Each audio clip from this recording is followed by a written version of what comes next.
Hello and welcome to another Demon 212 VC review. Today I'm going to be taking a look at Zonk. For those of you who don't know, Zonk is a shoot 'em up and it's a spin-off to the Bonk series on the TurboGrafx 16. This is also on the TurboGrafx 16. Basically, you play as Bonk, who is now turned into Zonk for some unknown reason.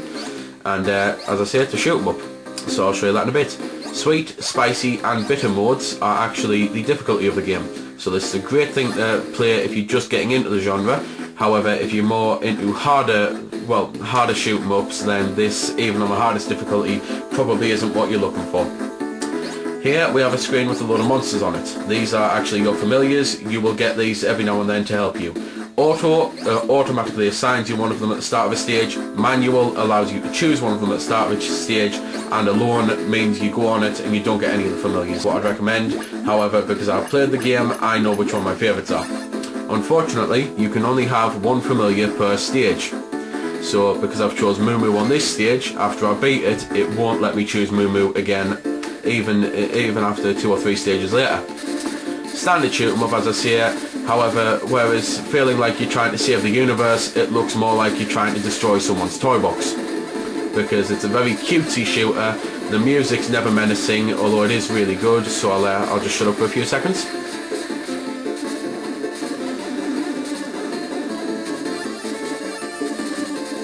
There we go. But as I say, it's very cutesy. While these enemies are looking a slight bit menacing, it's probably the most menacing you'll ever see. Shooting enemies every now and then will release smileys, and they basically just give you some points. So as you can see there, got 1,000 points for that. Obviously you get extra lives for the more points you get, so you want to be collecting the smileys and shooting everything on the screen. You can also get, as well as the familiars, that will, the first time you collect a familiar, which the icon is a giant smiley with the cool glasses on it, so it's a giant cool smiley. You collect that and the familiar will fly alongside you, firing missiles. The second time you will actually morph into a Zonk familiar hybrid. So you want to be looking out for those because you're very powerful when you're in that stage. Certain enemies like these here will actually suck you into them with their magnets, so you want to try and avoid that. There we go. And here's the first familiar symbol, so here we go. There we go, I've now got Moo Moo flying alongside me. At the end of every section there is a boss, although this is the first one's usually more like a sub-boss. He's never that hard, so you don't really have to worry. But you usually get 2 or 3 per stage, which is pretty cool. You can actually charge up your attacks, which I'll just show you when I come back on here. Oh, no I can't, because unfortunately it's got into a bit of a cutscene type thing. Unfortunately you can't skip this, it's very irritating. There we go. You can charge up your attacks, and if you continue to charge, then you will drop a bomb. However, if you just charge a little bit, then you will do a special attack depending on what your weapon is. So because I've got the little green snot type thing, I fire a giant green snot ball. If I had the cards, I'd fire a load of cards. If I had the chains, I'd do... It's basically a themed attack depending on your thing.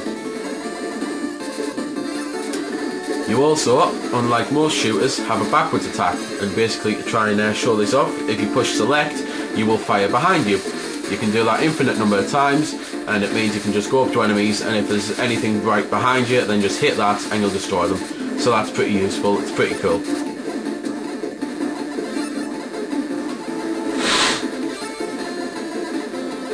Here we go. Once I collect this, is the first hybrid I can show you. As I say, this is personally my favourite one. This is the Moo Moo one, and it allows you to just shoot giant, well, what looks like milk cartons, I believe. Each one does different things. The baseball character throws a load of baseballs, but the reason this one's my favourite is because the attack is continuous. Unfortunately, some of them you attack in kind of like waves. You'll fire a load of a weapon and then you'll have to wait a couple of seconds before you can fire again. Here is the first proper boss though. This one's much harder, fires a lot more things at you, and a hell of a lot harder than the sub-bosses, which are usually just walkovers.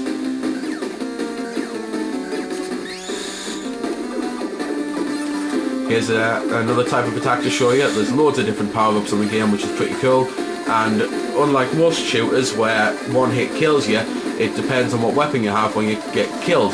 If you've got a power-up, then it just knocks you back to basic Zonk. If you're in the hybrid mode, then it knocks you into your power-up Zonk and then back into basic Zonk. So you can actually take a couple of hits, which is pretty cool. There's 5 stages overall, so not exactly the longest game, but it is still pretty fun.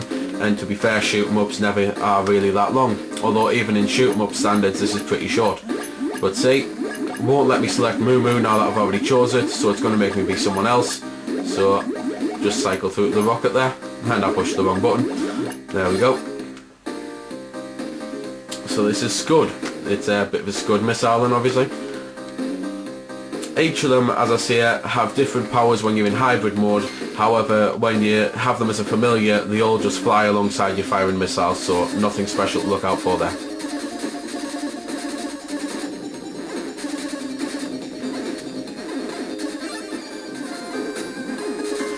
While you have a live limit, you do get infinite continues, so again, it is something that makes it a bit easier, but it's a fun game. Looking at it, as I say, it's a stupid graphic style, so looking at it, you may be thinking this looks awful, but it's one of those that you really have to try it, because I've got to admit, when I first saw it, I thought, even though I'm a fan of Parodius, which many of you might have played, it looks pretty bleh, but I ended up downloading it, and I was hooked on it for a good couple hours. So it's definitely something that I think is worth the 600 points, but obviously if you're not a really fan of cutesy things or anything like that, then you might want to avoid it. So there we go then. That's been the review. I hope you found it helpful. I don't score the games because that's based purely on opinion, so instead I'll leave you to make your own mind up. So thanks for watching, and if you've got any questions about the game that I didn't answer in the vid or that hasn't been answered in the comments, then feel free to ask and I'll help if I can. Also, if you did find it helpful, don't forget to check out my channel because there's plenty more like this up there, and don't forget to subscribe because there'll be plenty more to come as well.